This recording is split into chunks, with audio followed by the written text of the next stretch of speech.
నమస్తే సార్. మీకు ముందుగా పుట్టినరోజు శుభాకాంక్షలు సార్.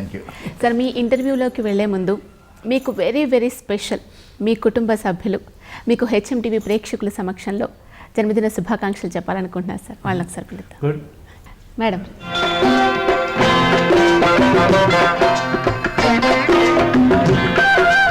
నమస్తే మేడం. నమస్తే. Hi hi. Thank you. చిన్నమ్మాయి ప్రదీప్తి. ఓకే. రెండో అమ్మాయి ప్రకీర్తి. పెద్ద అమ్మాయి ప్రసీద. Hi hi. మా ఆవిడ. మా గ్రాండ్ డాటర్, మా సిస్టర్ వాళ్ళు. Okay okay.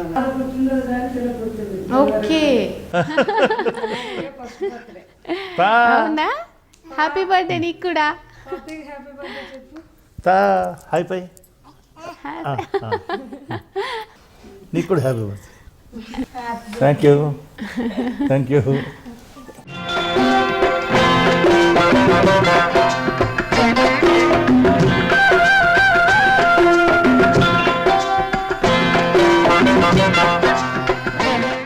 ఆరడుగుల అందగాడు, నిండైన గాంభీర్యం, ఆకట్టుకునే తెలుగు రూపం, 200కు పైగా సినిమాలు, విభిన్నమైన పాత్రలు, ప్రత్యేకమైన సినిమాలు, ప్రతి దాంట్లోనూ ఒక విశిష్టత.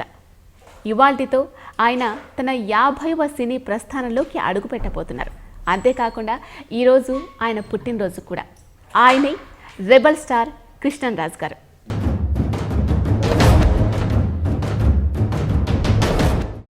రెబల్ స్టార్ కృష్ణంరాజు గారితో పాటు ఆయన సతీమణి శ్యామలాదేవి గారు కూడా ఉన్నారు. మరి 50 ఏళ్ల సినీ ప్రస్థానంలో సార్ జర్నీ ఎలా కొనసాగింది? ఎన్నో జ్ఞాపకాలు ఉన్నాయి, ఆ జ్ఞాపకాలు పంచుకుంటారు. అలాగే శ్యామలాదేవి గారు కూడా కుటుంబంలో ఆయన పాత్ర ఎంత ఉంది, కుటుంబానికి సంబంధించి ఎంత శ్రద్ధ తీసుకున్నారు, ఆమెతో మాట్లాడదాం. సార్, 50 ఏళ్ల సినీ ప్రస్థానం అంటే చిన్న విషయం కాదు. చెప్పుకోవడానికి 50 ఏళ్ళని చెప్పుకుంటున్నాం, కానీ దాంట్లో ఎన్నో జ్ఞాపకాలు ఉన్నాయి, ఎన్నో అనుభవాలు ఉన్నాయి. ఒకసారి వెనక్కి తిరిగి చూసుకుంటే ఆ సినిమాలో అప్పుడు అలా జరిగింది కదా, ఈ సినిమా అప్పుడు ఇలా జరిగింది కదా, ఎన్నో ప్రదేశాల్లో తిరిగి ఉంటారు, ఎన్నో జ్ఞాపకాలు ఉండి ఉంటాయి. ఎలా అనిపిస్తుంది సార్ 50 ఏళ్ల సినీ జర్నీ? ఇట్స్ పెద్ద లాంగ్ జర్నీ అది. మొదటికి నేను 1966 నేను వచ్చినప్పుడు సినిమా ఇండస్ట్రీ ఒక పద్ధతిలో ఉండేది, కానీ చాలా సౌత్ ఇండియన్ ఫిల్మ్ ఫీల్డ్లో తెలుగు చాలా అగ్రస్థానంలో ఉండేది. ఎందుకంటే అప్పుడు చాలా పెద్ద పెద్ద ఆర్టిస్టులు, ఐశ్వర్యంగారావు అలాంటి వారు మంచి ఆర్టిస్టులు, ఇంటర్నేషనల్ అవార్డు తీసుకున్న నర్తనశాలకి రంగారావు గారు, సావిత్రి గారు, అంజలి గారు, చాలామంది చాలా గొప్ప గొప్ప ఆర్టిస్టులు. అలాంటి గొప్ప ఆర్టిస్టులు ఉన్న టైంలో నేను ఆర్టిస్ట్గా రావడం జరిగింది. వాళ్ళ లెవెల్కి మనం చేయగలుగుతాం. మన అసలు అప్పుడు సినిమా నాటకంలో కూడా ఎప్పుడు యాక్ట్ చేయలేదు, ఒకే ఒక నాటకం వేశాను నేను. ఆ లెవెల్కి వెళ్తానని భయం వేసేది నాకు. సరే, ఫస్ట్ ఫిల్మ్లో ఐశ్వర్యంగారావు గారికి నాకు చిలకా గోరి. ఏదైతే భయపడుతున్నానో అలాంటి పెద్ద పర్వతం లాంటి ఆర్టిస్టు, గొప్ప ఆర్టిస్టు ఐశ్వర్యంగారావు గారితో చేయడం. సరే, పెద్ద సీను, అందులో రంగారావు గారిని ఎదుర్కొనే సీను ఎలా ఉండొచ్చో ఆలోచించండి. అంటే జీవితంలో నాకు భయం అంటే తెలీదు, అదొకటి నాకు అసెట్ అనమాట. ఎందుకు భయపడాలా? మనం తప్పు చేస్తే కదా భయపడాలా, మనకేం భయపడాల్సిన పని లేదు. కానీ భయం ఏంటంటే పెద్ద ఆర్టిస్ట్ దగ్గర నేను డైలాగ్ చెప్పను, అదే భయం. ఆయన ఏమో దగ్గర కూర్చుని అది చేసి పర్లేదు ఓకే మనం ఏంటి అది, నేను అక్కడికి వచ్చేవాడిని, మొగలతో వచ్చాము ఎవరు అది ఇది అని అలా చెప్పి మాటల్లో పెట్టి నన్ను చాలా అదే మామూలు నార్మల్ కండిషన్ తీసుకురావడానికి ప్రయత్నం చేశాడు అనమాట. నేను చాలా అప్రిషియేట్ చేశాను. అసలు మీ ఇద్దరం కలిసి చేసే సీన్ అవుద్దా? చాలా పెద్ద సీను. తెల్లవారుజామున మార్నింగ్ ఏమో రంగారావు గారు వెళ్ళిపోవాలి, ఆ రోజే కంప్లీట్ చేసేయాలి. హైదరాబాద్లో షూటింగ్ అది, ఆయన చెన్నై వెళ్ళిపోవాలి. సరే అయితే వద్దనుకుని మొదలుపెట్టాం. ఆయన ఇచ్చిన ఎంకరేజ్మెంట్కి ఆ సీను ఎప్పుడో తెల్లవారికి కూడా అవుద్దా లేదా అనేది 9:30కి అయిపోయింది. అంటే మనుషులుగా కూడా, ఆర్టిస్టులుగా కాదు మనుషులుగా కూడా అంత గొప్ప మనుషులు టైంలో ఎంటర్ అయ్యాను. ఆ తర్వాత ఎన్నో మలుపులు తిరిగినాయి, అన్ని మలుపులు తిరిగినాయి, అలాగైనా ఇలాగైనా. ఏమైనా సరే సినిమా ఇండస్ట్రీలో ఆర్టిస్టుల పెర్ఫార్మెన్స్ మాత్రం న్యాచురల్గా, రియలిస్టిక్గా చాలా దగ్గరగా మనకి ఉండేది. ఈ మధ్య అయితే 5-6 సంవత్సరాల నుంచి తమిళ్లో కూడా వచ్చింది, కానీ అంతకుముందు చాలా ఓవర్ యాక్టింగ్లోనే మంచి డ్రామా అదంతా ఉండేది అనమాట. 1966లో మీరు ఫస్ట్ మూవీ చిలకా గోరింక చిలకా గోరింక. మీరు అంత భయపడ్డాను, అంత పెద్ద ఆర్టిస్ట్ ముందు చేయగలుగుతానా అని అనుకున్నారు అని అంటున్నారు అప్పట్లో.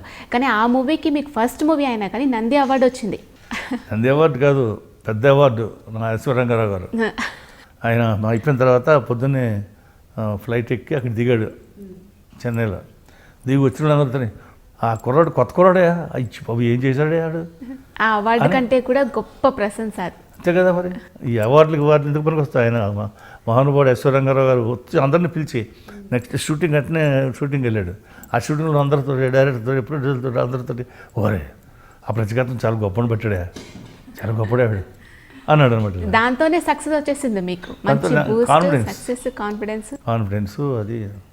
సో అలాంటి పరిస్థితుల్లో వచ్చిన వాళ్ళని చాలా రకాలుగా బ్లాక్ అండ్ వైట్ నుంచి మళ్ళీ కలర్ అయింది, కలర్ నుంచి రకరకాల మార్పులు, స్కోప్ 70 అన్నీ. తర్వాత బాహుబలి 50 సంవత్సరాలు అంటే ఇంటర్నేషనల్గా మనం అవార్డులు తెచ్చుకున్నాం.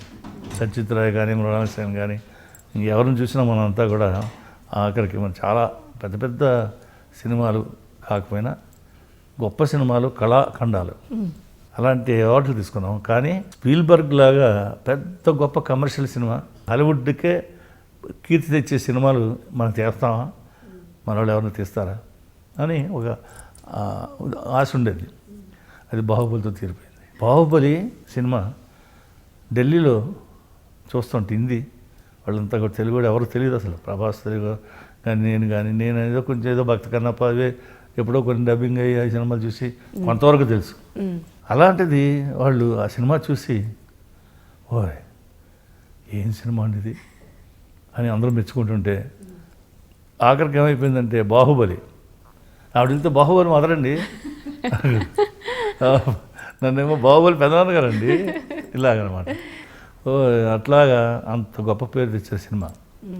అది కూడా నేను 50 సంవత్సరాల్లో చూశాను. నాకు చాలా సంతోషం. ఒక బాహుబలి కాదు, ఇలాంటి చాలా సినిమాలని ఇంటర్నేషనల్ లెవెల్లోకి తీసుకెళ్ళడానికి మన ప్రొడ్యూసర్లు కానీ, డైరెక్టర్లు కానీ, మన టెక్నీషియన్లు కానీ ఎలా హెల్ప్ చేయాలని చెప్పి మనం పొలిటీషియన్స్ మంత్రులతో వాళ్ళతో ఆలోచించడం జరిగింది. నేను వాళ్ళు చెప్పారు మీరు ఏం కావాలో చెప్పండి, మీకు టెక్నికల్గా కానీ ఇంకోటి ఏ రకమైన మీకు హెల్ప్ కావాలన్నా సరే ఆ లెవెల్కి తీసుకెళ్ళడానికి. ఎందుకంటే బాహుబలి వచ్చేటప్పుడు కాన్ఫిడెన్స్ వచ్చింది వాళ్ళకి. వాళ్ళు అది వీళ్ళు ఏం చేస్తారులే అని ఊరుకునేవాళ్ళు. అలా కాదు, వాళ్ళే చాలా ఇంట్రెస్ట్గా మీరు చేయండి, ప్రమాణంగా మనం చేద్దాం, మీరు ప్రమోట్ చేయండి, దాన్ని ఏం కావాలో చెప్పండి, డిస్కస్ చేద్దామని చెప్పని వాళ్ళు చాలా ఎంకరేజ్ చేస్తుంటే నేను మన కొంతమందితో కూర్చుని తర్వాత మన రాజమౌళి గారు, శ్యాంప్రసాద్ రెడ్డి, శోభు అనే ప్రొడ్యూసరు ఇలాగ అందరినీ నేను పిలిచి వాళ్ళందరి దగ్గర కూర్చొని డిస్కస్ చేస్తూ ఒక పెద్ద సావనీర్ అదే ఒక పెద్ద ఇది తయారు చేయాలని ఎప్పుడైనా ఒక కాన్ఫరెన్స్ లాగా పెట్టి అందరినీ డిస్కస్ చేసి మనకు కావాల్సింది ఏంటో చేయాలని. Uplifting of the cinema industry already వెళ్ళింది కనుక దాని కింద పడకుండా అక్కడ నిలబడడానికి ప్రపంచ స్థాయిలో మన సినిమా ఇండస్ట్రీ పెరగడానికి ఎలా ఉంటుంది అలా చేయాలని.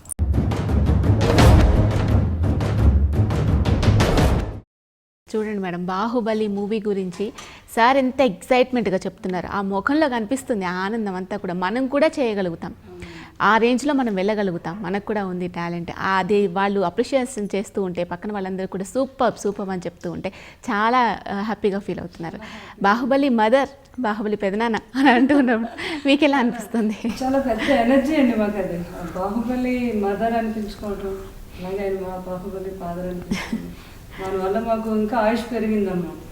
అసలు ఎక్కడికి వెళ్తున్నా కూడా దాని గురించే. చిన్నపిల్లలు 1.5 year పిల్లలకి కూడా మరి ఆ సినిమా ఎందుకు నచ్చింది ఏంటో కూడా అంత వాళ్ళు నేనెవరిని బాహుబలి అని వాళ్ళు అంటూ ఉంటే ఎంతో గర్వకారణంగా ప్రభాసం చూసి తల్లిదండ్రులుగా చాలా గర్వకారణంగా ఫీల్ అవుతున్నాను.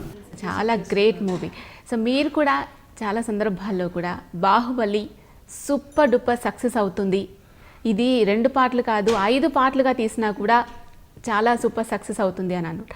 మీకు అంచనాలు ఉండొచ్చు, కానీ ఇంత సూపర్ సక్సెస్ అవుతుందని ఎప్పుడైనా అనుకున్నారా? అంటే సక్సెస్ అవుతుందని తెలుసు. ఇప్పుడు మామూలు మగధీర సినిమా తీశాడు ఆయన, సింహాద్రి తీశాడు, ఛత్రపతి తీశాడు, అటువంటి డైరెక్టర్ తీయడానికి గొప్ప సినిమా తీస్తాడు. కానీ ఇంత మహా గొప్ప సినిమా వద్దని అనుకోకపోవచ్చు, కానీ గొప్ప సినిమా చూస్తాడని అనుకున్నాం. లేకపోతే ప్రభాస్ 2 సంవత్సరాలు వేరే సినిమా చేయకుండా 2.5 years ఉన్నాడు. అవునవును. నేను చెప్పిన ఆ బాబు ఉన్నాడు కదా, సాయి అని, మా ఫ్రెండ్, అతను ఇక్కడికి వచ్చాడు, మా ఫ్రెండ్ కొడుకు. అతను వచ్చినప్పుడు చూస్తే అని చెప్పి చెప్పాడు అనమాట, ఇలా జరిగింది నాకు అని. ఒక మంచి కప్పు తెప్పించి, I'm proud of you my boy అని ప్రభాస్ సంతకం చేసి అతనికి ఇచ్చాడు. ఇది అక్కడికి వెళ్ళి అందరికీ చూపిస్తాను కింద చేశాడు. సో అంటే ప్రభాస్కి అంత అంటే పేరు వచ్చిందంటూ గర్వపడిపోవడం కాకుండా అప్రిషియేట్ చేసిన వాళ్ళని అప్రిషియేట్ చేయడం గొప్ప క్యారెక్టర్ ఉంది. మీరు 200కు పైగా సినిమాలు చేశారు, విభిన్నమైన పాత్రలు, ఒకదానికి సంబంధం లేకుండా వేరియేషన్స్ ఉన్న చాలా పాత్రలు చేశారు. అన్నిట్లలో కూడా మీకు చాలా బాగా ఎక్కువగా ఇష్టమైన సినిమా ఇది? నాకు బాగా ఇష్టమైంది మనోహర్ పాండవుల సినిమా. ఓకే, మనోహర్ పాండవులు. పెర్ఫార్మెన్స్ కానీ మేకప్ లేకుండా రియలిస్టిక్ అలా తీయడం. అది ఈ సత్యజిరాజ్ సినిమాలో చేద్దాం అనుకున్న దాన్ని కమర్షియల్గా సూపర్ హిట్ అయిపోయింది అది. సో అంటే అవార్డ్ ప్లస్ సూపర్ హిట్ అన్నమాట. అది మన కేసీఆర్ గారు చేశారు కదా పెద్ద యజ్ఞం. ఆ చండీయాగానికి వెళ్ళినప్పుడు ఆయన బ్రహ్మాండంగా ఆహ్వానించి తీసుకెళ్ళి నాకు సన్మానం చేసి మొత్తం ఫ్యామిలీ మెంబర్స్తో సహా చేసినప్పుడు నేను ఒక మాట చెప్పాను కేసీఆర్కి. నేను యాక్ట్ చేసిన పాత్రల్లో 3 క్యారెక్టర్లు నాకు బాగా ఇష్టం. ఒకటి ఏంటంటే బొబ్బిలి బ్రహ్మన్న. ఎందుకంటే ప్రజల కోసం తను కష్టపడినా సరే, ఫ్యామిలీ మెంబర్స్ని ఇబ్బంది పెట్టి ఫ్యామిలీ మెంబర్స్ వల్ల తను ఇబ్బంది పడినా ప్రజల కోసం బతికిన బొబ్బిలి బ్రహ్మన్న.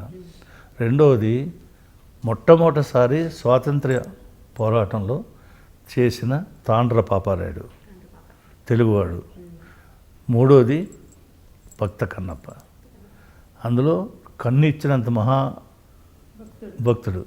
ఈ 3 క్యారెక్టర్లో నేను చూసాను అన్నాను నేను కేసీఆర్. ఏంటంటే బొబ్బిలి బ్రహ్మలాగా ప్రజాసేవ చేస్తున్నావు, తాండ్ర పాపారాయులాగా తెలంగాణ తీసుకొచ్చావు, తర్వాత భక్త కన్నప్పలాగా ఈ పెద్ద మహాయజ్ఞాన్ని చేస్తూ మహాభక్తులు అనిపించుకున్నావు అని చెప్పాను. ఈ 3 సినిమాలు అలా నాకు అంత ఇష్టం. అన్ని నేను తీసినాయి. మీ బ్యానర్లో కూడా గోపీకృష్ణ బ్యానర్లో చాలా మూవీస్ చేశారు. ఇప్పుడు కూడా ఇంకా అదే సక్సెస్ని లీడ్ చేద్దామని చెప్పేసి ఇంకా మూవీస్ తీద్దామని అనుకుంటున్నారు. ఎప్పుడు ఎక్స్పెక్ట్ చేయొచ్చు సార్? అయితే గోపీకృష్ణ బస్సులో ప్రభాస్ తోటి ఒక పెద్ద సినిమా ప్లాన్ చేస్తున్నాం. స్క్రిప్ట్ అంటే మేము చెప్పిన మొత్తం స్క్రిప్ట్ అంతా రెడీ అయితే తప్ప మేము షూటింగ్ స్టార్ట్ చేయం. సో టైం ఉంది ఇంకా. సో ఒక 7 మాసాల్లో ఆ స్క్రిప్ట్ అంతా రెడీ అవుతుంది.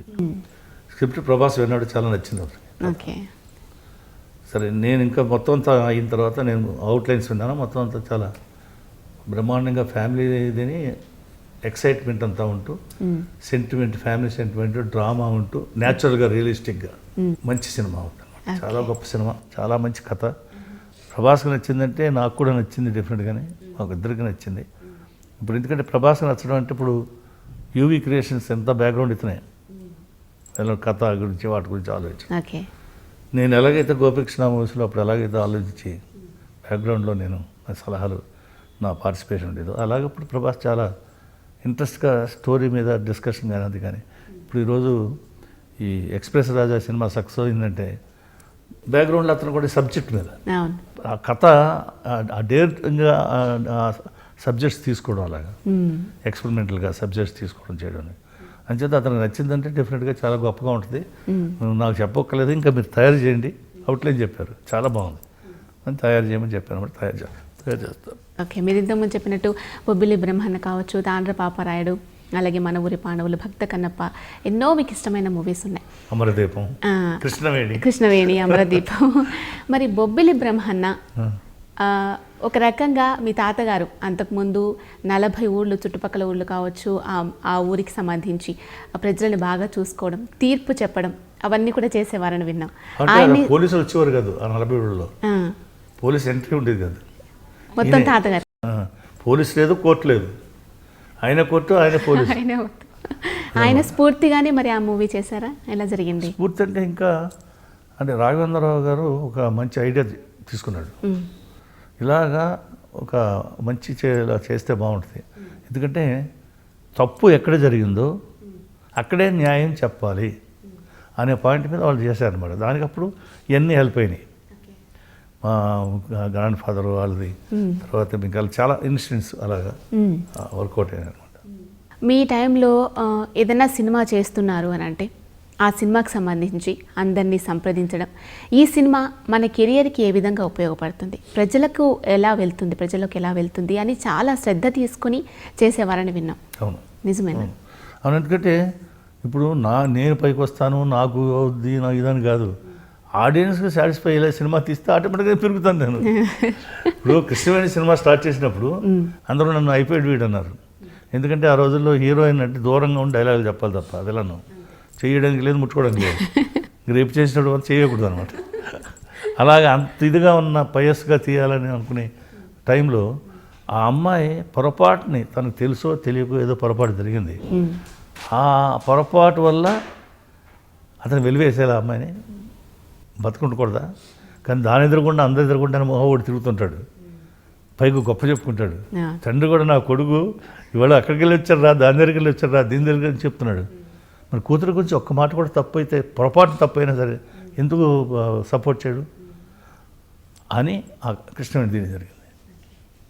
దాన్ని ఎన్టీ రామారావు గారు పొగిడిన మామూలుగా సినిమా చూసి అది 100 రోజులు ఆడింది. అది అలాంటి సినిమా, ఎక్స్పెరిమెంట్ సినిమా 100 రోజులు ఆడింది. ఆయన చాలా ఆయనే 100 డేస్ ఫంక్షన్కి వచ్చారు, అని తీశారు, ఆయనే చేశారు. అప్పుడు ఎలాగంటే ఏదైనా ఎక్స్పెరిమెంట్గా చేయడం అనేది భయపడకూడదు. చెప్పదలుచుకుంటే చెప్పడం కరెక్ట్గా చెప్పగలగనండి, దానికోసం ఆలోచిస్తాం అంతే. అంతేగాని ఏదో జనం కోసం నేను పెరగడం కోసం, హీరోయిజం పెరగడం కోసం, లేదా స్టేజ్ పెరగడం కోసం కాదు. మనం తీసేటప్పుడు ప్రజలు ఎక్స్పెక్ట్ చేస్తారు, ఆ ఎక్స్పెక్ట్ చేసిన దానికి మనం సరిగ్గా తీయాలి. ఇంకా కృష్ణవేణి తర్వాత భక్తకథ తర్వాత అమరదీపం, ఇవన్నీ కూడా డిఫరెంట్. అమరదీపంలో అప్పుడు నేను కళ్ళేరు చేయడం, ఫైట్లు చేయడం తప్ప రెబల్ స్టార్.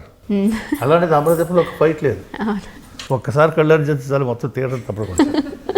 అలాంటి టైంలో అది కూడా ఎక్స్పెరిమెంటే కదా. అంటే rebel star without fight cinema super duper hit. 365 రోజులు ఆడింది సినిమా అమరదీపం.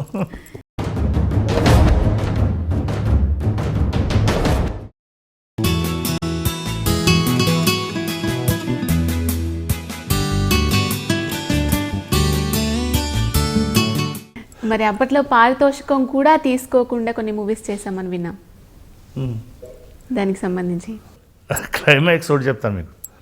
ఒక సినిమా నేను కృష్ణ యాక్ట్ చేస్తున్నాను అనమాట, లంకెల బిందులు అనే ఒక సినిమా. అది ఆ ప్రొడ్యూసర్ గారు వచ్చి కృష్ణ అడిగారు, కృష్ణ వచ్చి నన్ను అడిగారు, మేము ఇద్దరు అనుకున్నాం చేద్దాం రా అనుకున్నాం. సినిమా మొదలెట్టాం, కొబ్బరికాయ కొట్టాం అంతే. ప్రొడ్యూసర్ డబ్బులు, షూటింగ్ జరుగుతుందో తెలియదు. మీ ఇద్దరు కాల్ షీట్లు అనుకున్నాం.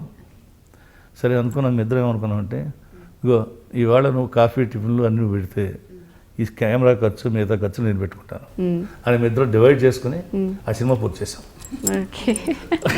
మాకు రెమ్యునరేషన్ ఇవ్వాలా, పైగా మా డబ్బు అలా అనమాట. అంటే సినిమా మేమంతా ఒక కుటుంబంలాగా, సినిమా అందరూ అదే గొప్ప అని కాదు, అందరూ ఒకటి బ్రదర్స్ అండ్ సిస్టర్స్ లాగా ఉండాలనే ఉద్దేశం తప్ప వేరే లేదు. అలాగ ఉండేవాళ్ళు మేము. ఇంత గ్రేట్ స్టార్, రెబల్ స్టార్, ఇప్పటికి కూడా ఎంతోమంది ఫ్యాన్స్ ఉన్నారు.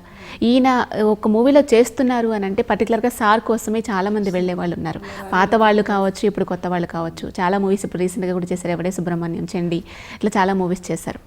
మరి ఇంత రెబల్గా ఉండే స్క్రీన్ మీద సార్ ఇంట్లో ఎలా ఉంటారు? అదే నేను చాలా సందర్భాల్లో కూడా చెప్పాను, అందరికీ బయట అందరికీ ఆయన రెబల్ స్టార్, ఇంట్లో మా అందరికీ ఫ్యామిలీ స్టార్. చాలా బాగా ఫ్యామిలీతో ఎలా ఉండాలి, ఎంజాయ్ చేయాలి. అంటే సినిమాలో బిజీగా ఉన్నా మళ్ళీ పిల్లలకి నాకు మిస్ అవుతామో అని ఇంట్లో కూడా మళ్ళీ పిల్లలకి ఎక్కడికి వెళ్దాం ఏంటి, బయటకు వెళ్దామా, రెస్టారెంట్కి వెళ్దామా, 3 days ఎక్కడికైనా తీసుకెళ్ళమంటారు, పిల్లలు మిస్ అవ్వకూడదు అని.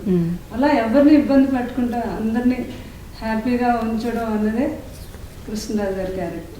ఓకే, ఇంట్లో అంతా కూడా పిల్లల్ని చూసుకోవడం కావచ్చు, ఈవెన్ మిమ్మల్ని చూసుకోవడం కావచ్చు, అటువంటి దాంట్లో సార్ ఎలా ఉంటారు? ఆవిడ పిల్లల్ని చూసుకోవడం కదా, నన్ను కూడా చూసుకుంటాను.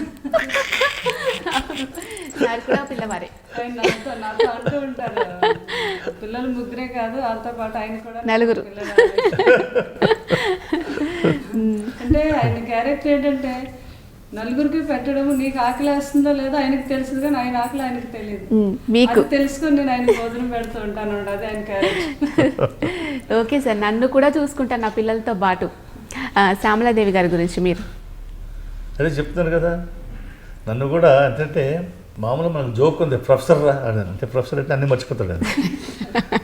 ఏదో ఒకటే ఆడు పెద్ద ప్రొఫెసర్ రా అన్నాడు. జోక్రా మామూలు అంటారు. నేను సినిమాలో యాక్ట్ చేసినప్పుడు మొట్టమొదట ఇంటి దగ్గర నుంచి బయలుదేరిన తర్వాత మేకప్ చైర్లో కూర్చున్న వరకు ప్రపంచం జ్ఞాపకం ఉంటుంది. మేకప్ వేసుకున్న తర్వాత ఆ క్యారెక్టర్ తప్ప ఇంకేం జ్ఞాపకం ఉండదు. ఇంటి నుంచి వెళ్ళేటప్పుడు ఏదో చెప్తారు, నేను కార్ డ్రైవర్కి పంపించున్నాను, లేదా డ్రైవర్ రామున్నాడు నేను పంపించున్నాను ఏదో అని చెప్తుంటారు. మళ్ళీ ఎప్పుడు జ్ఞాపకం వస్తాయంటే మళ్ళీ మేకప్ చైర్లో కూర్చొని మేకప్ తీసినప్పుడు గుర్తుకొస్తాయి. అంటే ఆఫ్టర్ 8 అవర్స్ 10 అవర్స్ అంత ఫుల్ కాన్సన్ట్రేషన్ అనమాట. దానివల్ల నాకు మంచినీళ్ళు తాగాలని దాహం వేసినా కానీ దాహం వేసి నోరెండిపోతే తప్ప మంచినీళ్ళు తాగాలని నాకు అనిపిస్తుంది. ఎవరైనా పట్టుకొచ్చి మంచినీళ్ళు వాళ్ళు. నాకు ఆకలి తెలియదు. మా చిన్నప్పుడు మా అమ్మనివారు ఆకలి వేస్తే అన్నం అడుగుతారు, అందులోనే ఏడుస్తారు. ఇది యాడ్డో తెలియదు అడగడం, నీరసం వచ్చి పడిపోతాడు. నీరసం వచ్చి పడిపోయిన తర్వాత అప్పుడు ఓహో ఇక ఆకలి వేసింది అన్నం పెట్టాలని తెలిసింది అనమాట. అలాంటి క్యారెక్టర్ నాది. సో అలాంటి క్యారెక్టర్ని తననాడు నడుపుకుంటూ వచ్చింది కనుక నిజంగా 4వ కొడుకులా చూసుకుంది కనుక 4వ పిల్లలాగా నేను ఇంకా అలాగే హ్యాపీగా ఇన్ని సినిమాలు చేయగలిగాను. ఇప్పటికీ చేయగలుగుతున్నాను. హ్యాపీగా ఆరోగ్యంగా ఆనందంగా ఉండగలుగుతున్నాను. అందుకని చెప్పేది ఏమన్నా. సార్ ఎన్నో మూవీస్ చేశారు. అన్ని మూవీస్లలో సార్ చెప్పారు నాకు ఇన్ని తాండ్రపాపరాయుడు కావచ్చు, భక్త కన్నప్ప చాలా మూవీస్ ఇష్టమైనవి ఉన్నాయి. మీకు సార్ చేసిన వాటిల్లో బాగా ఇష్టమైనవి? అదే ఆయన చెప్పినట్టుగా నాకు కృష్ణవేణి అంటే చాలా ఇష్టం. మీకు కూడా? ఎందుకంటే ఆయన లేడీస్కి ఇచ్చిన రెస్పెక్ట్ అసలు చాలా గొప్పది కదా. స్త్రీ ఏదో తెలుసో తెలియక చేసిన తప్పుకు కూడా ఎందుకు శిక్ష అనుభవించాలనే దాని మీద అమ్మాయిని కూడా బాగా చూసుకోవాలి, యాక్సెప్ట్ చేయాలి అనేటంత గొప్ప మనసు ఎంతవరకు కానీ ఉండదు. అట్లాంటి మనసు ఆయనకు ఉంది కాబట్టి ఇట్లాంటి లేడీస్ అంటే అంత రెస్పెక్ట్ ఆయనకి. ఆ సినిమా అంటే నాకు చాలా ఇష్టం. తర్వాత త్రిశూలం బాగా ఇష్టం అండి. అందులో సాంగ్స్ అన్ని బాగా ఎంజాయ్ చేశారు. రాయిని ఆడేది చేసిన సాంగ్ మా ప్రభాస్ కూడా ఎంత ఇష్టం. ఆ సాంగ్ ఎప్పుడు వేసుకుంటూ ఉంటాను. ఇలాంటి ఎంత అన్ని అద్భుతమైన మా గోపీకృష్ణ బ్యానర్లో వచ్చిన 13 సినిమాలు 16 సినిమాలు అన్ని అద్భుతమైన ఒకదానికి మించిన సినిమా ఒకటే అండి. పేరు పెట్టడానికి లేదు. అవి ఇంకొకటి చేయలేరు కూడా ఆయన తప్ప. ఈ రోజుకి మా ప్రభాస్ అంటారు ఏ సినిమా చేయాలంటే అది మీరు తప్ప నేను చేయలేను పెదనామి గారు. గొప్ప సినిమాలు అవి. ఓకే సార్, గోదావరి అన్నా కానీ గోదావరికి సంబంధించిన పాటలు అన్నా కానీ మీకు చాలా ఇష్టమని, అలాగే మీ సినిమాలలో చూసుకుంటే దాదాపు చాలా సినిమాలు కూడా గోదావరి బ్యాక్గ్రౌండ్లోనే ఉంటాయి. ఎందుకు ఆ సెంటిమెంట్ మీకు? గోదావరి అంటే ఎందుకు అంత ఇష్టం? సెంటిమెంట్ అంటే గంగా, ఇది దక్షిణ గంగా. ఇది సెంటిమెంట్ అంతవరకే. కానీ ఆ అందాలు, గోదావరి అందాలంటే పాపికొండలు కానీ అవి కానీ ఇక్కడికి వెళ్తే అసలు మీకు ఆ బ్యాక్గ్రౌండ్లో ఆ హిల్స్, ఆ వాటరు, ఆ తర్వాత సముద్రంలోకి వెళ్ళి కలవడం అక్కడ, అది అంతర్వేది అక్కడ, అది దాని గురించి చేయాలని చెప్పి ఆ సినిమాలో ఆ కృష్ణవేణిలో ఆ గోదావరి మీద, గోదావరి ఎక్కడ పుట్టింది, ఎక్కడ సముద్రంలో కలుస్తుంది అనేది అంతవరకు మేము ఆర్టిస్ట్ని వెళ్ళి అక్కడ తీసుకెళ్ళి తీసాం. మన గ్రాఫిక్స్ కానీ అక్కడ ఏదో తీసుకొచ్చి అతికించడాలు అలాంటివి ఏం లేవు. అక్కడి నుంచి రియల్గా వెళ్ళి మొత్తం అంతా కూడా ఎక్కడ బాగా గోదావరి నడిచిందో అక్కడ వరకు వెళ్ళాము. అది ఆ గోదావరి యొక్క పవిత్రత, దాన్ని ఒక ఆడదానిగా తీసుకుని కృష్ణవేణి సీమ జరిగిందనమాట. బొబ్బిలి బ్రహ్మణ సీక్వెల్ చేస్తానన్నారు, అలాగే భక్త కన్నప్ప ప్రభాస్తో చేస్తానన్నారు. భక్త కన్నప్ప ప్రభాస్తో చేయాలనే ఆలోచన ఇప్పుడు వరకు ఉంది. డిఫరెంట్గా చేస్తాం. అది చాలా గొప్ప సినిమా ఉంది అది. కాకపోతే ఇప్పుడు ఏంటంటే బాహుబలి తీసిన తర్వాత మళ్ళీ ఇమీడియట్గా అలా కాకుండా ఇంకో రకమైన సబ్జెక్ట్ చేసి తర్వాత చేయాలి. అంటే బాహుబలి మించి ఎక్స్పెక్ట్ చేసేసారు దానికి సంబంధించి? ఏది? భక్త కన్నప్ప. భక్త కన్నప్ప మీరు చూడండి, ఇప్పుడు ఆ రోజులు తీసిన మాకు దానికి చూడండి, అది ఆ రోజుల్లోనే పెద్ద బడ్జెట్ సినిమా. అది ఇక్కడ అవుట్డోర్లో పెద్ద పెద్ద సెట్లు వేసి అవుట్డోర్లో తీసేసాం. ఇప్పుడు ఈ రోజుల్లో తీస్తే 100 కోట్లు అవుతుంది. చేత అలా డబ్బులు ఖర్చు పెట్టడానికి ఇబ్బంది లేదు. డబ్బులు ఖర్చు పెట్టినప్పుడు వచ్చేస్తాయి. ఇప్పుడు బాహుబలి సినిమా తర్వాత 100 కోట్లు ఖర్చు పెట్టినా 100 కోట్లు వచ్చేస్తాయి. ఒక చైనాలోనే 150-200 కోట్లు వస్తుంది అది. అట్లా పెరిగింది, మన ఇండస్ట్రీ కూడా పెరిగింది. చాలా కంట్రీస్లో ఆ సినిమా రిలీజ్ అవుతుంది, కొనుక్కున్నారు. యూరోప్లో అయితే పోటీ కూడా బాగా కొనుక్కున్నారు. అలాగనమాట. చేత సినిమా ఇండస్ట్రీలో పెద్ద సినిమా తీస్తే మంచి సినిమా ఎప్పుడు సక్సెస్ అవుతుంది. ఏం పర్లేదు, భయపడట్లేదు అప్పుడు. Okay okay.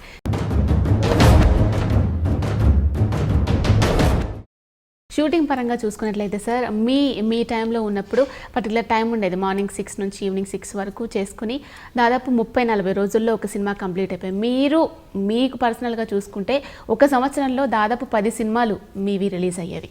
కానీ ఇప్పుడు చూసుకుంటే ఒక సినిమా ఒక హీరో నుంచి ఎక్స్పెక్ట్ చేయడమే చాలా కష్టమైపోతుంది. అంటే ప్రేక్షకులు డిసప్పాయింట్ కూడా ఎక్కువ అవుతూ ఉన్నారు. దీని మీద మీ స్పందన ఏంటి? డిసప్పాయింట్ అవడం అప్పుడే డిసప్పాయింట్ అయ్యేవాళ్ళు. ఏదో మా మొహం చూసి మా పెరపాలను చూసి ఏదో చూసి ఒకసారి 2 సార్లు చూసి వెళ్ళిపోయేవాళ్ళు. ఇప్పుడు అలా కాదు కదా, ఆ స్టాండర్డ్. ఇప్పుడు ఇంటర్నేషనల్గా అప్పుడు ఏమిటంటే ఒక తమిళ్ డబ్బింగ్ సినిమాలు లేకపోతే ఏదైనా ఇంగ్లీష్ సినిమాలు వైజాగ్లోని, విజయవాడలోని, హైదరాబాద్లోని ఇక్కడ 4 సెంటర్లో ఇంగ్లీష్ సినిమాలు ఆడి పోటీ లేదు. తర్వాత ఛానల్స్ 100 కొద్ది ఛానల్స్ వచ్చేసినాయి. ఇప్పుడు పోటీ, విపరీతమైన పోటీ ఉంది. ఇప్పుడు ఆ పోటీని తట్టుకోవాలంటే ఆ స్టాండర్డ్ తీయాలి సినిమా.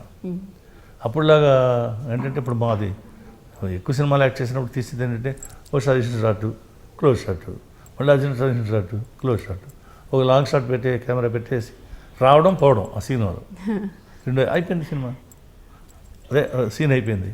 అలా తీస్తే స్టాండర్డ్ ఎక్కడ చేస్తుంది మీకు? ఇప్పటి వరకు జరిగిన బర్త్డేస్ ఎలా చేశారు, పుట్టినరోజులు, ఇప్పుడు సార్ పుట్టినరోజు ఎలా జరపాలనుకుంటున్నారు మీరు? అంటే మేము అనుకునేది మా కాన్సన్ట్రేషన్ అంతా ఇప్పుడు బర్త్డే మీద కాకుండా ఆయన 50 years ఫంక్షన్ మీదకి వెళ్ళిపోయింది. ఓకే, దాన్ని ఎలా చేయాలి, అప్పటి నుంచి సార్తో జర్నీ చేసిన మొత్తం ఫ్యాన్స్ అందరికీ కూడా సన్మానం చేయాలని ఒక కోరిక అనమాట. ఎందుకంటే ఈ 50 years నిలబడటానికి కారణం ఈ రోజుకి కూడా ఆయన యాక్ట్ చేస్తున్నారంటే అదంతా ఫ్యాన్స్ అభిమానుల వల్లే కదా. అంచేది ఈ 50 years వాళ్ళకి గిఫ్ట్ ఇద్దామని మా కోరిక అనమాట. సక్సెస్ చేయాలని ఆలోచిస్తున్నాం. ఇది బాబు కూడా, ప్రభాస్ కూడా దాని గురించి ఆలోచిస్తున్నాం. ఓకే, మరి ముగ్గురు పిల్లలు ఏం చేస్తున్నారు మేడం? పెద్దమ్మాయి డిగ్రీ అంటే బిజినెస్ సంబంధించింది చదువుతుంది. తను చాలా బాగా బిజినెస్ చేయాలని పెద్ద తన ఆలోచన. ఆల్రెడీ ఎందులోనూ డైరెక్టింగ్ కూడా చేయాలని ఆల్రెడీ ప్లాన్ చేస్తున్నారు. రెండో అమ్మాయి చదువు బాగా చదువుతుంది, ఆర్టిస్ట్ అంటే బాగా మంచి పెయింటింగ్స్ అవి. ప్రభాస్ అన్ని బర్త్డే, డాడీ బర్త్డే వచ్చిన తనే సొంతంగా ఊహించి అన్ని వేసి గిఫ్ట్లు ఇస్తుంది, స్పెషల్ గిఫ్ట్. తనకి బాగా ఈ ప్రొడక్షన్ డిజైనింగ్ అవన్నీ బాగా ఇంట్రెస్ట్ అమ్మాయికి. ఓకే, సో మూడో అమ్మాయిని డాక్టర్ని చేద్దాం అనుకుంటున్నాం. ఎందుకంటే అలాగే కృష్ణరాజు గారు అందరికి జాండీస్ అవన్నీ మందు ఈ రోజుకి ఇస్తూ ఉంటాం మేము. ఇప్పటికి నెంబర్ 1 మంది వచ్చిన అందరికి లక్షల మంది అయి ఉంటారు. ఒకటి కూడా ఫెయిల్ అవ్వలేదు ఈ రోజు. మంది ఇచ్చామంటే తిరిగి ఉండదు అనమాట. చాలా కుటుంబాల్లో నేను మంది ఇచ్చిన ఉంటారు.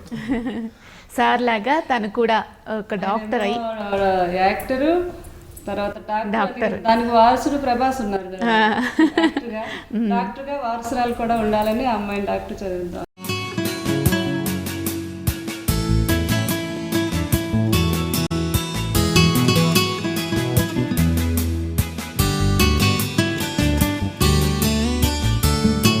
ఇప్పుడు వరకు ప్రభాస్ని పెళ్లి చేసుకుంటే ఇంకా కొంచెం టైం ముందు చేసుకుంటాను నచ్చికేవాడు. అంతకుముందేమో బాహుబలి అయిన తర్వాత చేసుకుంటాను అదే అనేవాడు. సరే నేను మాట తీసుకుందామని అనుకున్నాను, కానీ బాహుబలి తర్వాత అన్నాడు కదా, ఎప్పుడు ఏంటి అని అడగకుండా సరే బాహుబలి తర్వాత. బాహుబలి రిలీజ్ అయిపోయింది, హిట్ అయిపోయింది. మొన్న నేను సంక్రాంతి రోజుని నేను ఒకటి అడుగుతాను, నువ్వు అనడానికి వెళ్ళలేదు, సరిగ్గా చెప్పాను. నాకు తెలిసి మీరు ఏం అడుగుతారు, పెళ్లి చేసుకుంటే ఈ సంవత్సరం చేసుకుంటాను. యాక్సెప్టెడ్, మ్యారేజ్ చేసుకుంటాననే ఈ సంవత్సరంలో మ్యారేజ్ చేసుకుంటాను ఒప్పుకున్నాడు. 2016లో బాహుబలి మ్యారేజ్ కన్ఫామ్ అనుకోవచ్చా? ఓకే సార్, బాహుబలికి అంటే ప్రభాస్కి బాహుబలి తర్వాత చాలా ఆఫర్స్ వస్తున్నాయి, బాలీవుడ్ నుంచి ఆఫర్స్ వస్తున్నాయి, ఇంకా ఇంగ్లీష్ మూవీస్ నుంచి కూడా ఇలా తీసుకుంటే బాగుంటుంది అని యాడ్స్లలో కూడా. సో మీరు కూడా బాహుబలి లాగా ఆజాన్ బాహులు సూపర్ అందగాళ్ళు అప్పట్లో, ఇప్పుడు కూడా అప్పట్లో అని కాదు. సో మీకు ఎప్పుడైనా బాలీవుడ్ నుంచి ఆఫర్ వచ్చిందా? నాకు చెప్పాను, మొట్టమొదటి ఫస్ట్ ఫిల్మ్ వచ్చింది, చాలా తర్వాత వచ్చింది. నేను మా బొబ్బుల బొమ్మని ఇందులో తీస్తుంటే 2 క్యారెక్టర్లు నన్నే వేయమన్నారు. కాదు, దిలీప్ కుమారు, జితేంద్ర వాడైతే కరెక్ట్గా ఉంటారు అని చెప్పి వాళ్ళతో తీసాను సినిమా. నాకు అలాగా నేను చెప్పాను, అంటే నాకు రాని లాంగ్వేజ్లో నేను యాక్ట్ చేయను, ఏదైనా సరే వాళ్ళతో ఆఫర్ వస్తే మృణాలి శర్మ గారు అడిగినప్పుడు కూడా అదే చెప్పాను నేను. అంటే నాకు మలయాళం తెస్తాడు నేను, నాకు మలయాళం బాగా నేర్చుకుని అప్పుడు యాక్ట్ చేస్తానని చెప్పాను. అదే అంటే నాకు అలాగా వేరే సినిమాలు చేయడం కాదు, కాకపోతే ప్రభాస్ మాత్రం వస్తున్నాయి ఆఫర్స్. అలాగా చైనా నుంచి ఆఫర్ వచ్చింది, పెద్ద ఆఫర్. జాకీ చాన్ ఇద్దరు హీరోలు అనమాట. జాకీ చాన్ని సేవ్ చేసే క్యారెక్టర్ చైనాలో వాళ్ళు చూసిన తర్వాత వాళ్ళు ఆఫర్ చేశారు. అది అంటే బాహుబలికి దాని డేట్స్ కుదరలేదు. ఆ తర్వాత ఇప్పుడు నాకు పెద్ద ప్రొడ్యూసరు సినిమాలు తీశాడు హిందీలో కూడా. ఆయన బాహుబలి తర్వాత అది చూసిన తర్వాత నా దగ్గరికి వచ్చి, నేను ప్రభాస్ నాకు కావాలి యాక్ట్ చేస్తారంటే మేమిస్తాను 50 కోట్లు ఇస్తాను. అంటే ఆ లెవెల్లో అతను పెరగడం నాకు చాలా ఆశ్చర్యం ఉంది. ఎందుకంటే నేను నేషనల్గానే పెరిగాను, మరి ఇంటర్నేషనల్గా పెరిగాను, ఇంకంత సంతరించింది ఏమవుతుంది. అదే కదా. ఓకే సార్, మీరు చాలామంది దర్శకులతో చేశారు ఇప్పటి వరకు. ఈ దర్శకుడితో నేను చేయలేకపోయాను, డేట్స్ వల్ల కావచ్చు, లేకపోతే మీకు వేరే వేరే సమస్యల వల్ల కావచ్చు, డేట్స్ వల్ల ముఖ్యంగా వేరే సినిమాలలో ఉండి కావచ్చు, ఈ దర్శకుడితో నేను చేయలేకపోయానే అని ఎప్పుడైనా అనిపించిందా? ఎవరైనా ఉన్నారా అలాగా? ఆదురు గోపాలకృష్ణ గారు ఒక ఆయన, చాలా గొప్ప డైరెక్టర్ ఆయన, అని అడిగాడు. అది చెప్పాను, ఇంతకుముందు చెప్పాను సార్, మళ్ళీ నేను మలయాళం లేకుండా చేయలేదు, నాకు భాష రాకుండా చేయలేదు. పర్వాలేదే, నువ్వు నేర్చుకుంటావు చేస్తానంటే ఎన్నాళ్ళు పడుతుంది మలయాళం నేర్చుకుని, చాలా టైం పడుతుంది కదా, ఆయన టైం కుదరలేదు. అంచేత ఆ సినిమా చేయలేకపోయానని ఫీల్ అయ్యాను. ఎందుకంటే ఆయన లండన్లో ఒక ప్రెస్ ఇంటర్వ్యూలో చెప్పాడు అనమాట. ఆ ఇంటర్వ్యూలో ఇంటర్నేషనల్ ప్రెస్, ఆ ఇంటర్వ్యూలో అడిగారు అనమాట మామూలు ఒక క్వశ్చన్కి, ఎవరు మీకు ఇండియాలో ఆర్టిస్ట్గా మీరు ఎవరిని బాగా చెప్తారు, మీకు నచ్చిన ఆర్టిస్ట్, తెలుగులో యాక్ట్ చేస్తారు కృష్ణంరాజు అని అన్నాడు ఆయన. సో ఆ ఇంటర్వ్యూ చూసేవాడు నాకు ఆశ్చర్యపోయాను. చాలామంది చెప్పారు కదా ఇలా అన్నారు ఆయన. అంటే అటువంటి వాళ్ళతో అప్రిషియేషను నేను పొంది ఇంటర్నేషనల్గా కూడా అందరిలో ప్రెస్లో చెప్పిన ఆ డైరెక్టర్కి ఆయన దగ్గర చేయలేకపోయిన బాధ నాకు చివరిదాకా ఉన్నప్పుడు. సినిమా ఇండస్ట్రీని, తెలుగు సినిమా ఇండస్ట్రీ బాహుబలితో నేషనల్ నుంచి ఇంటర్నేషనల్కి వెళ్ళింది. ఈ సినిమా ఇండస్ట్రీ, ఇండియన్ సినిమా ఇండస్ట్రీని గ్లోబల్ లెవెల్లో, ప్రపంచ లెవెల్లో ఎక్కడా తక్కువ కాదు, ఇంత చాలా గొప్పది. దీనికి మొత్తం సినిమా ఇండస్ట్రీయే కాదు, ప్రభుత్వం ప్లస్ ప్రజలు, ఇండియన్ పీపుల్ వీళ్ళందరూ దాన్నేమో లిఫ్ట్ చేసి గ్లోబల్ లెవెల్కి తీసుకెళ్తారు అనే ఉద్దేశంతో నేను వర్కౌట్ చేస్తాను. అది వర్కౌట్ అవుద్ది, అది జరుగుద్ది తప్పకుండానే. అదే నాకు కావాల్సింది. నేను చేయలేనిదనే ఉండదు, ఏదైనా సరే సాధించాలని చేస్తాను. ఓకే సార్, మీరు ఏమనుకోకపోతే ఒక చిన్న విషయం ఏంటంటే, మీరు ఫస్ట్లో ఆదుర్తి సుబ్బారావు గారు మేక్ టెస్ట్ చేసినప్పుడు మిమ్మల్ని రిజెక్ట్ చేశారు. అలాగే మీతో పాటు జయలలిత గారిని, హేమమాలిని గారిని కూడా రిజెక్ట్ చేశారు. ఆ ఇన్సిడెంట్ గురించి మాకు ఒకసారి చెప్పండి సార్. అది చాలాసార్లు చెప్పాను. అందులో కృష్ణ ఉన్నాడు, నేనున్నాను. తర్వాత ఏమో వాళ్ళు మన జయలలితని, హేమమాలిని అందరూ చేశారు. ఇంకా ఒక 10 మందిని, 15 మంది, 20 మందిని చేశారు. అందులో డిఫరెంట్గా నాకు వస్తానుకున్నదేమో నాకు రాలేదు. సరే, కృష్ణ పాపం ఇబ్బంది పడ్డాడు, వస్తా లేదనని కృష్ణ సెలెక్ట్ చేశారు. అంటే క్యారెక్టరైజేషన్, ఆ క్యారెక్టర్కి అతను సూట్ అవుతాడు. ఆ జయలలితని, హేమమాలిని పనికిరాదు అనలేదు, ఈ క్యారెక్టర్ సూటబుల్ కాదన్నారు అంతే. అంచేత దాని గురించి పెద్ద ఫీల్ అయిపోతాం. నేను కూడా ఆ క్యారెక్టర్ పనికిరాను అన్నారు. క్యారెక్టర్కి, నా హైట్కి, నా పర్సనాలిటీకి, నాకు వాళ్ళు అనుకున్న క్యారెక్టర్కి సూటబుల్ కాదు. అంచేత అంత తప్ప నేను ఏదో ఫీల్ అయిపోయి నన్ను ఇవ్వలేదు, నన్ను మేకప్ వేశారు, టెస్ట్ చేశారు. కే విశ్వనాథ్ గారు, ఆయన అసిస్టెంట్ డైరెక్టర్ దానికి. ఆ టెస్ట్ నాది ఆయన తీశాడు. ఒక డైలాగ్ ఇచ్చాడు, మరి ఏదో డైలాగ్ కొంచెం ప్యాథటిక్ డైలాగ్ అనమాట. ఆ ప్యాథటిక్ డైలాగ్ చెప్తూ అలా చెప్పేటట్టు కళ్ళు ఇలా వచ్చి గొప్ప కాళించుకున్నాడు ఆయన. విశ్వనాథ్ గారు వచ్చి, ఓ బ్రహ్మాండ అయ్యాను, చాలా బాగా చేశావు అని అన్నాడు అనమాట. అంటే ఇంక వచ్చేస్తాను అనుకున్నారు కదా అందరూ, నువ్వు కొట్టేసావు అన్న బుధం తెలుసు అందరూ. సార్, మీరు చాలామంది హీరోయిన్స్తో చేశారు, చాలామంది పెద్ద పెద్ద స్టార్స్తో చేశారు. వాళ్ళందరితో కావచ్చు, సినిమా ఇండస్ట్రీలో ఇంకా మీకు చాలామంది ఫ్రెండ్స్ ఉండొచ్చు. దాంట్లో మీకు బాగా ఆప్తులు ఎవరు? 190 మంది నాతో పనిచేసారు, అందరూ నాకు ఆప్తులే. అంత సరదాగా ఉంటాను అందరూ. అంటే బెస్ట్ ఫ్రెండ్స్ అంటారు కదా. బెస్ట్ ఫ్రెండ్స్, సరే బెస్ట్ ఫ్రెండ్స్ అంటే ఇప్పుడు ప్రొడ్యూసర్ సత్యరాజు గారు కానీ, తర్వాత సారథి కామెడియన్ అతను కానీ, అంటే ఫ్రెండ్స్ లాగా మేము రోజు కూర్చొని సాయంత్రం. చనిపోయిన ప్రభాకర్ రెడ్డి గారు, వీళ్ళంతా అలా ఉండే కొంతమంది సినిమా ఇండస్ట్రీలో బాగా క్లోజ్గా మేము మూవ్ అయ్యేవాళ్ళం అనమాట. ఇటువంటి బిజీ స్టార్స్కి అసలు పండగలకి ఇంట్లో ఉండి దీపావళి కావచ్చు, సంక్రాంతి కావచ్చు, దసరా కావచ్చు, ఏదైనా ఫ్యామిలీతో చేసుకోవాలని ఉంటుంది, కానీ బిజీ షెడ్యూల్ వల్ల చేసుకునే టైం ఉంటుంది ఒక్కొక్కసారి. మరి అలాంటి టైంలో సంక్రాంతికి సంబంధించి దేనికైనా పండుగ ఇప్పుడు సంక్రాంతి అంటే మా ఫాదర్ బర్త్డే సంక్రాంతి రోజే ఆయన మా ఫాదర్ పెద్ద పండుగ అనేవారు, పెద్ద పండుగ రోజు పుట్టాడు. అంచేత చేస్తుంటే మేము మొగులతూరులో కూడా మొత్తం ఫ్యామిలీ అందరినీ మొత్తం చెప్పారు 250 మంది 300 మంది మా ఫ్యామిలీ మెంబర్స్ అక్కడ చేసాం. అట్లా మేమే పెద్ద పట్టించుకోము, చేస్తాం. అంటే కలపంటే పెద్ద పెళ్ళి ఉంటే పెళ్లి చేస్తాం, ఏదైనా ఫంక్షన్లు చేస్తాం. ఇలా పండుగ మాత్రం సంక్రాంతి వచ్చినప్పుడు మా ఫాదర్ బర్త్డే కూడా సంక్రాంతి పేరు మీద అందరూ కలుద్దామని కలుస్తుంటాం. అంటే దేన్ని మిస్ చేయరు, ప్రతి పండగలకు కానీ పుట్టినరోజులకు కానీ పండుగ అన్ని టైంలోని కాస్త టైం మిగిలినా కూడా దాన్ని హ్యాపీగా ఎలా ఎంజాయ్ చేయాలి ఆయనకు బాగా తెలుసు. ఓకే సార్, బాహుబలి తర్వాత ప్రభాస్ గారి మీద చాలా ఎక్స్పెక్టేషన్స్ పెరిగిపోయాయి. మరి ఇటువంటి టైంలో ఎటువంటి స్టెప్ తీసుకుంటే నెక్స్ట్ వచ్చే ప్రాజెక్ట్కి ఎటువంటి స్టెప్ తీసుకుంటే మంచిదని మీరు ఎటువంటి సజెషన్స్ ఇస్తూ ఉంటారు జనరల్గా ప్రభాస్కి? సజెస్ట్ ఇచ్చేది ఏముంది అంటే ఇదివరకులాగా 50 సినిమాలు 10 సినిమాలు గబాబు వేసుకుని చేసేయాలనేదే ఉండదు. స్టడీ చేసి మంచి సబ్జెక్టు ఆ లెవెల్లో ఉండాలి, దాని ప్రకారంగా చేయాలి అనే ఉద్దేశంతో అతను యాక్సెప్ట్ చేసి చూస్తాడు. అతను కూడా సబ్జెక్ట్ మీకు చాలా మంచి నాలెడ్జ్ ఉంది. అంచేది నేను సజెషన్ చెప్పాల్సిన అవసరం ఇది ఏం లేదు. ఎప్పుడన్నా కూర్చున్నప్పుడు మాట్లాడుకుంటే చాలా మంచి చెడ్డ ఇది ఎలా ఉంది ఇది ఎలా ఉందంటే ఏదైనా మామూలుగా ఫ్రెండ్లీగా తప్ప నేను ఏది ఇలా చేయి అలా చేయి అది చేయొద్దు ఇలా చేయొద్దు అని జస్ట్ చెప్పి సూచనలు అంతే, ఇలా చేస్తే బాగుంటుంది అని అంతే. అది మామూలుగా మిగతా వాళ్ళలాగా నేను డిస్కస్ చేస్తాను అంతే. ఓకే కాబట్టి నా మీద నమ్మకం ఉంది కాబట్టి నా ఎక్స్పీరియన్స్ అందులో ఏమైనా విషయాలు ఉంటే తీసుకుంటాడు, లేదనుకుంటే కాదు అంటే ఓకే సార్, మీకు మరొకసారి హెచ్ఎంటీవీ ప్రేక్షకుల తరపు నుంచి మా తరపు నుంచి జన్మదిన శుభాకాంక్షలు సార్. మీరు ఇలాంటి 50 ఏళ్ల సినీ ప్రస్థానం గురించి ఇప్పుడు మనం ఎంతో పెద్దగా గొప్పగా మాట్లాడుకుంటున్నాం.